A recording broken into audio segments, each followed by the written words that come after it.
Hello, my friends. Welcome back to the cottage kitchen at the Elliott homestead. We're going to do something a little different today. We are going to go backwards in time and explore how we got here in the first place. I know a lot of you, because I hear from you, are really interested in implementing changes in your kitchen. Now, that's going to look a little bit different for everybody, but I thought it might be helpful to kind of look back to see how we got here, because I know a lot of you are sharing in our recipes, either from YouTube or for the cooking community. And it's sort of an interesting story. Almost 20 years ago now, I was in college, and while I was at college, I studied beef production. After graduation, I went to work at a feedlot that's kind of close to where I grew up, and while I was there, I saw all kinds of things, but it really sort of made me start to question how we raised animals. And I didn't last there very long. I left fairly shortly after, and I remember saying to a beef producer friend of mine, I said, I think that the way that we're doing beef might be a little bit wrong, and I think maybe this whole grass-fed movement, like there really might be something there. This was very counter to what we had learned in school with regard to obviously feedlot operations, GMO crops, fattening cattle out on grain, all kinds of things like this. So it kind of just planted the seed, and these ideas began to grow. But change doesn't happen overnight. I had to continually learn, and the process took place over a few years. Now, fast forward with me a couple years after that, and that's when I met Stuart. And my friend Carly and I really wanted to impress Stuart. And so we went to the grocery store, and I was going to make him this really amazing fruit cobbler. And so we were picking out flour and vanilla, and I remember Carly grabbing this really beautiful, like Madagascar vanilla with like the vanilla beans still inside. And she was like, you know, Shay, the ingredients that you use to make things really matter. Now, Carly was also my friend that introduced me to kombucha, which I absolutely could not stand at first. But again, this is all sort of like this seed planting idea, okay? Now, fast forward a few years from that, and I got pregnant. And all of a sudden, my body had all of these deep nutritional demands. And I really started to question if what I was kind of putting in was going to affect what was coming out. Now, after that, I had 4 pregnancies in under 5 years. And so the nutritional demands on a body when it's going through pregnancy and nursing and everything that labor involves, it's extreme. It was during those years of all the pregnancy and nursing that we sort of started our farm and really started to rely on animal products in a completely different way. But before we get there, I would like to thank AG1 for sponsoring today's video. About a month ago, I started to drink AG1. This is a foundational nutritional drink. It's really an effortless daily habit, but this is really simple and fills in the nutritional gaps that we may have in our diet. So I do a scoop of the powder, 8 to 12 ounces of filtered water. Super simple, just shake it up and drink it. I also add a drop of vitamin D oil to mine.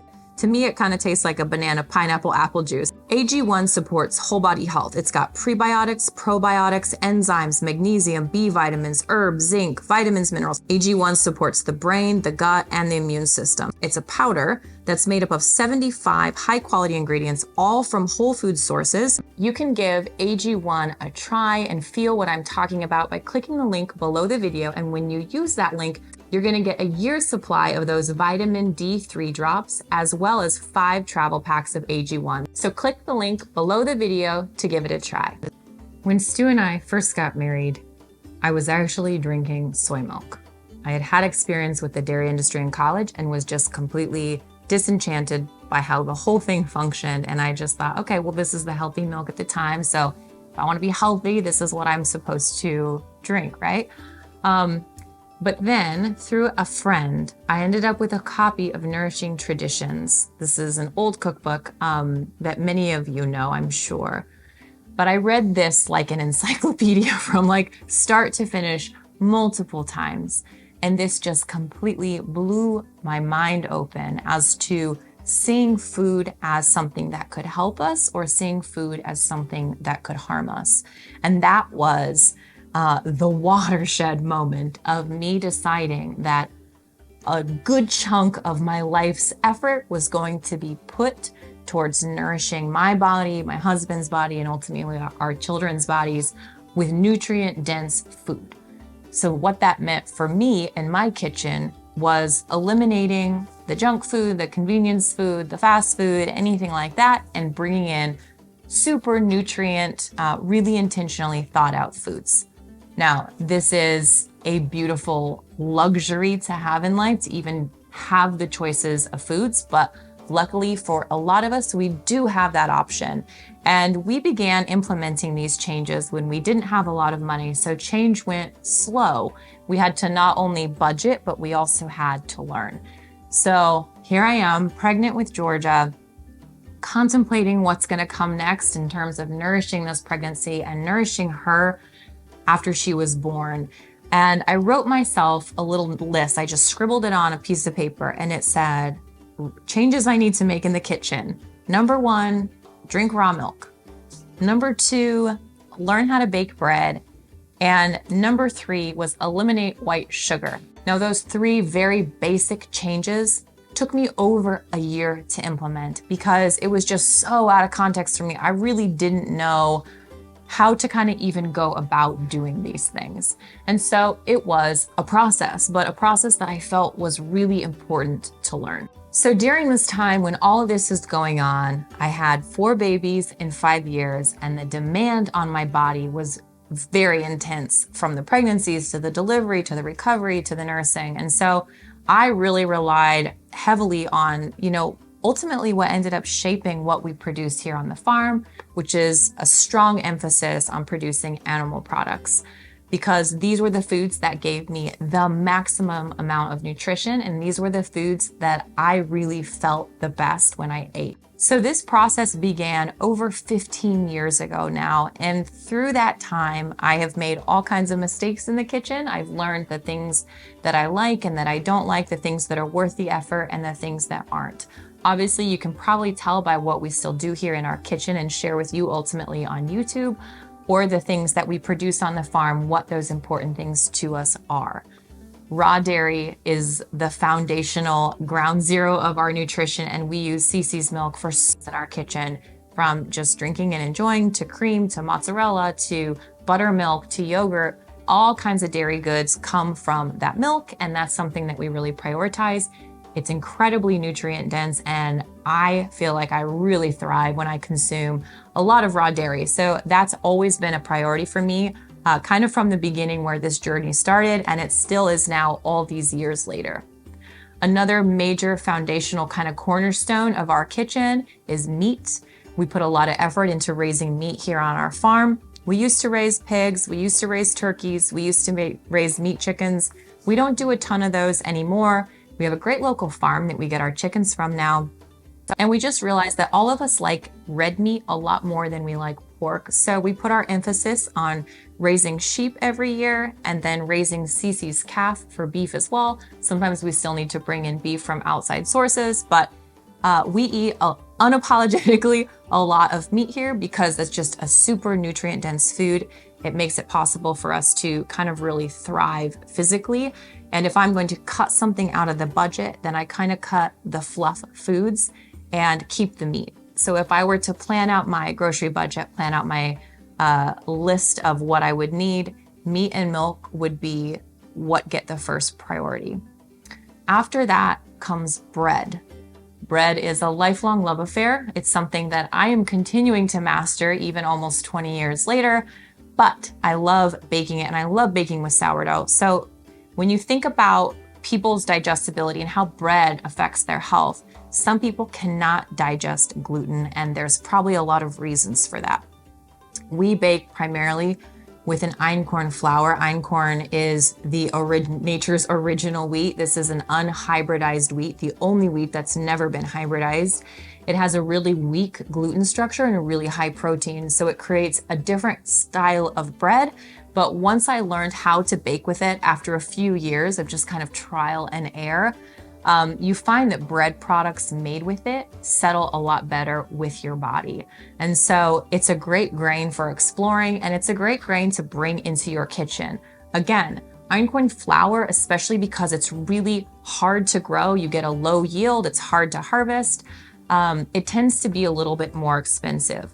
But if you are not buying convenience bread products, then you can pay a little bit more for the flour, because all of those foundational pieces, the milk and the meat and the good flour, those still cost way less per pound in terms of nutrient trade-off that your body gets from it than convenience foods. So for example, if we're gonna sit down to lunch, I could make just ground beef patties. Nothing fancy about that, but everybody will eat them. They get a huge dose of protein. They have, sustained energy throughout the day. And I paid less for that pound of beef that I used to make lunch than I would for packaged, turkey sandwich meat or whatever from the grocery store. So in my mind, when I'm kind of calculating how to structure the whole food kitchen, I think about nutrient trade-off per dollar spent.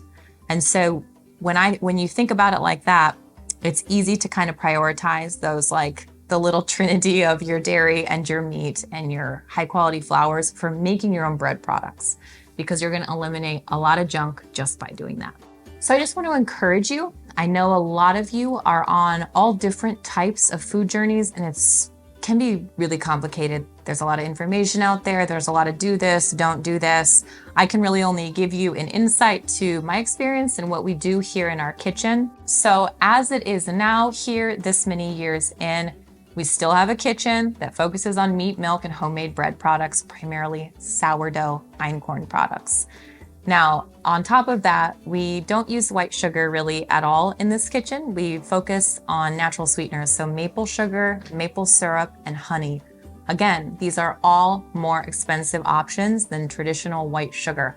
But if you buy them and they are expensive, then you'll tend to use less of them, which is not so much a bad thing, because even natural sweeteners are still sweeteners. So you kind of need to bring them in wisely, right? We all know sugar affects us in all kinds of different ways, so it's something I still like to keep in check. And I'll tell you, if I'm making a recipe, I always half the sugar. And it's amazing how your tastes acclimate to just having a little bit less. It's not a sacrifice at all. It really, when you're using natural sweeteners, they have a lot of flavor, and so you can get by with using less. So to keep it really simple, I like to think of our kitchen as a whole food kitchen. Olive oil is a whole food. You just take the olive and you press it and you get the olive oil. Butter is a whole food. You just whip the cream and you get butter. It's really simple. So if you're not sure if something is a good addition, I kind of look at it and think, does this resemble close enough what we would find in nature? One of the major changes, again, this is a process. One of the major changes that we've made the last couple years, because we saw an uptick in the amount of seed oils and vegetable oils that were in all kinds of packaged food, even like dried cranberries would have sunflower oil in them, is we just eliminated almost everything that we could possibly eliminate that had those in them. I was taking a vitamin D supplement, and I'm taking this every day. And one day I just kind of think to turn it around and look at the back, and sure enough, it had sunflower and safflower oil in it. And I just thought, oh my word, this really isn't everything. So because of that, it's forced me to be a lot better at thinking ahead and sort of putting the effort in. If you've listened to Homemaker Chic podcast, you've heard me talk about this a lot. But we've been putting a lot of effort into just thinking ahead a little bit. So whether that's, making some pound cake for breakfast, or popping some popcorn to have on hand for snack, or roasting extra potatoes so you have them for breakfast the next morning, just kind of every one day putting one foot in front of the other. This can be very overwhelming if you're new on this journey, or you just kind of need a little boost in the right direction. So consider this your encouragement that these changes do come over the course of many years, and you can make positive changes in your health by putting the effort in. And I need you to hear me when I say this, it is a lot of work. Don't let anybody tell you any differently. It's a lot of dishes, and it's a lot of work, but it's all completely worth it. So if you need some encouragement in your whole food journey, you can visit me on the cooking community where I share whole food recipes every month. You could check out our workshops. There's a link to that below, which teach you how to do sourdough or einkorn or preserved foods.